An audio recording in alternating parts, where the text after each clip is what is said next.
78 సంవత్సరాల స్వాతంత్ర భారతదేశ చరిత్రలో ఎప్పుడు ఎక్కడ ఏ రాష్ట్రంలో జరగనటువంటి నకిలీ మద్యం కుంభకోణం ఒక్క ఏడాది కాలంలో 48 కోట్ల క్వార్టర్స్ బాటిల్ని మద్యం షాపులకి బెల్ట్ షాపులకి కూటమి ప్రభుత్వంలో ఉన్నటువంటి పెద్దలు దాన్ని సప్లై చేయించి 5280 కోట్ల రూపాయల నకిలీ మద్యాన్ని అమ్మించి వేలాది మంది ప్రజల ప్రాణాలను తీసేటటువంటి కార్యక్రమం చేస్తే చాలా సింపుల్గా చాలా లైట్గా దారిన పోయే దానయ్య మీదో అక్కడ పనిచేసేటటువంటి కూలీ మీదో ఏదో కేసు పెట్టి దీన్ని మొత్తాన్ని క్లోజ్ చేయాలి, దీన్ని అసలు ఇక్కడ పెద్దది ఏం జరగలేదు, దీని వెనకాల ఎవరో ఆ జనార్దన్ రావో లేదంటే ఆ తెలుగుదేశం కంటెస్ట్ చేసిన అభ్యర్థో వాళ్ళ మీద పెట్టి ముగించేయాలనేటటువంటి ప్రయత్నం ఒక పక్కా స్కెచ్ ప్రకారం జరుగుతుందనేది మనకి ఇప్పుడు వాళ్ళు రాస్తున్నటువంటి ఈ పత్రికలు రాస్తున్నటువంటి వార్తలకి, లేదంటే నిన్న జనార్దన్ రావు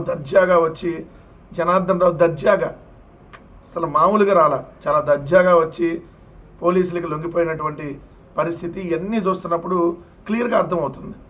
ఇక్కడ వీళ్ళు పెట్టినటువంటి హెడ్డింగ్ ఏంటి, ఎక్సైజ్ శాఖ ఏం చేస్తుంది, రాష్ట్రంలో నకిలీ మద్యం ఇవన్నీ తయారవుతుంటే మామూలు మత్తులో ఎక్సైజ్ శాఖ వాళ్ళు మామూలు మత్తులో మోగుతున్నారు అంటే ఒక ఎక్సైజ్ శాఖకే సంబంధమా, ప్రభుత్వానికి ఏం సంబంధం లేదా, ఎక్సైజ్ శాఖలో ఉన్న అధికారులకే సంబంధమా, ప్రభుత్వంలో ఉన్నటువంటి పెద్దలకు దీంతో సంబంధం లేదా? ఇది ముఖ్యమంత్రి చంద్రబాబు నాయుడు, ముఖ్యమంత్రి కొడుకు నారా లోకేష్ వాళ్ళ బినామీలకి సంబంధించినటువంటి అంశం. ఇది 5280 కోట్ల రూపాయల ఒక్క ఏడాదిలో నకిలీ మద్యాన్ని మీరు ప్రజలకి అమ్మి ఇదేదో 50 రూపాయలు 100 రూపాయలు ఏదో దోచుకున్న విధంగా దీన్ని చిన్నగా చిత్రీకరించేటటువంటి కార్యక్రమం పక్కా ప్లాన్డ్గా ఇలా పత్రికలు చేస్తున్నాయి. చూడండి, అన్నీ తెలిసి ఏడాదిగా మౌనం.